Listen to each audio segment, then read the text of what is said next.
Welcome to Epic Learning's Heartbeat with the World, Volume 45. Rebecca, it's just me and you. Hey! Hi. We forgot to jump up. Isn't that our new thing? Okay, but we won't do it this time. We won't. There's not enough of us. No. Come on, let's do it. Let's do a hide and jump. And we'll make Ready? Go. Okay, yeah.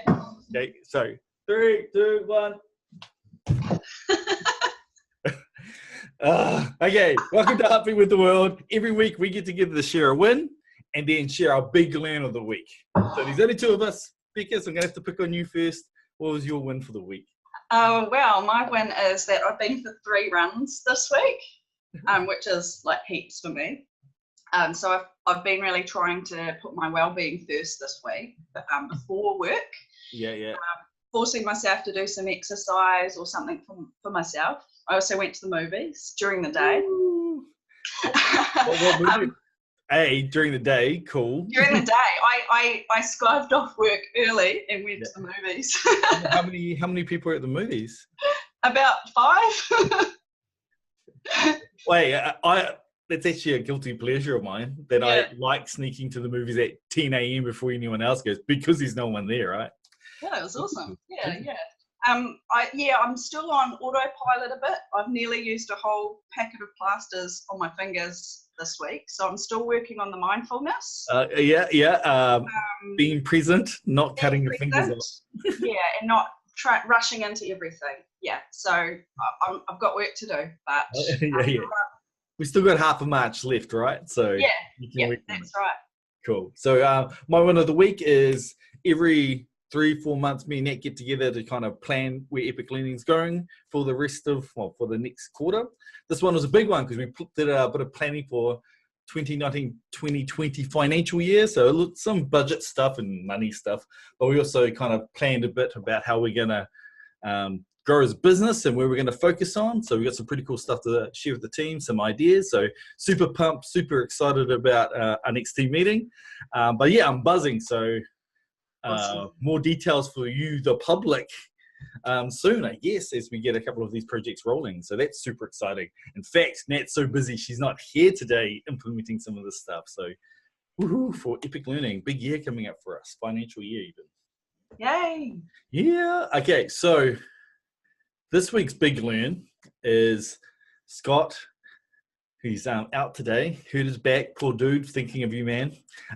He had a big learn or a big win this week where he had some problem solving. He was programming one of our Typeforms, which is a survey program, and we wanted to put some logic in there. Depending on what choice you make, it goes off and branches off to a different set of questions. And he hit this wall where he couldn't solve it. He gave it a go, and then he flicked off an email through to the Typeform help desk. He said, no, it's fine, it should work, blah, blah. So he was kind of stuck trying to solve it. And then yesterday, with some fresh eyes, went to it, saw immediately what the problem was, and just fixed it. So we thought the big learn today would be discuss how you deal with roadblocks. When you get stuck, what do you do? So Becca, do you have any? Yeah, well, I had a similar roadblock the other day, but I was using Rise Articulate. I came across I was creating some flashcards. And the text on so you click on it and it flips over. Basically. Yeah, so the text on the other side, for some reason the bottom half of the text was all like faded, and there was just appeared to be no reason. So yeah, I went through everything I could myself to see if I could come up with a fix. I even changed the font color. I went that far. But I ended up having a roadblock. I didn't know what to do, so I was like, Karl, can you please help with this? I think he figured it out in like a minute or 2. We still don't know why, but Karl, I'm pretty good when it comes to tech roadblocks. If it comes to anything to do with gardening or practical things, I'm going to come to you and Scott because you guys are the practical guy. When it comes to tech stuff, I'm pretty good. I think the important thing that you told me is you gave it a go, right? Because there's someone who's like a fixer person. The last thing you want is, have you tried anything? And they're like, no, I just hit the roadblock and I immediately went to you. So you got to struggle getting the support team helping if you're always asking straight away. And you're not going to learn yourself. You're not going to. Exactly. So it's about setting a time of you giving it a go yourself and then knowing where to kind of escalate it or trying to find someone to help you out with it as well. And it took me a minute. Imagine if you spent 10 hours trying to solve it. And it takes me 1 minute, right? So, yeah. I hit roadblocks all the time because part of what I do is kind of try to push kind of existing software and technology, see how we can use it for our learning stuff. So I'm always kind of living in this weird place where things aren't working properly, like whether it's embedding a chatbot into a new website or whatever. But generally my method is, because you fall down a rabbit hole and spend a lot of time trying to solve something, especially if it's new. But I have a couple of methods I use. First of all, I talk to people about it because maybe they've tried it themselves. Second one is I do Google searches about what the issue is. And it's hard asking the right questions in Google, right? So imagine writing, having issues in Rise with font, text being faded. You're going to get a million weird hits. So it's a bit of an art form asking the right question. Often I just get inspiration by how people have solved other problems. It may not even be the same problem as I use. And then the third one is just walk away and leave it for a few days and then come back and have a look at it, or maybe starting from scratch.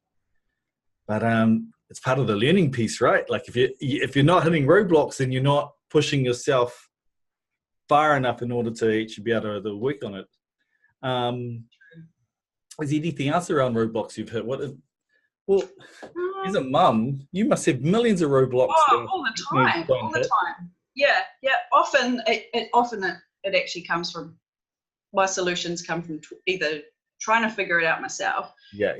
Talking to people, communicating all the time.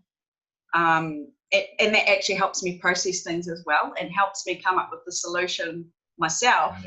Sometimes by just actually talking and saying, this is my problem I'm having. And then say, oh, hang on, I think I just came up with the solution while I was talking about it. Because your brain's scrambled because you're frustrated. So all your thoughts are everywhere. But then having to structure it so another human can understand it, it's like, oh, wait a sec. Maybe if I just tried this. Maybe I just answered my own question. You start walking away. As they start talking, you're already walking away to go and solve it. Okay, team. So how do you get over your roadblocks? What are your strategies? Are you one of those roadblock fixers? Do you have a roadblock fixer you go to? Think about it. If you want to join us on the show, let us know. We're always welcome to have new guests. So Rebecca and Karl saying goodbye. Bye. See ya. I'm gonna hide again. I'm just gonna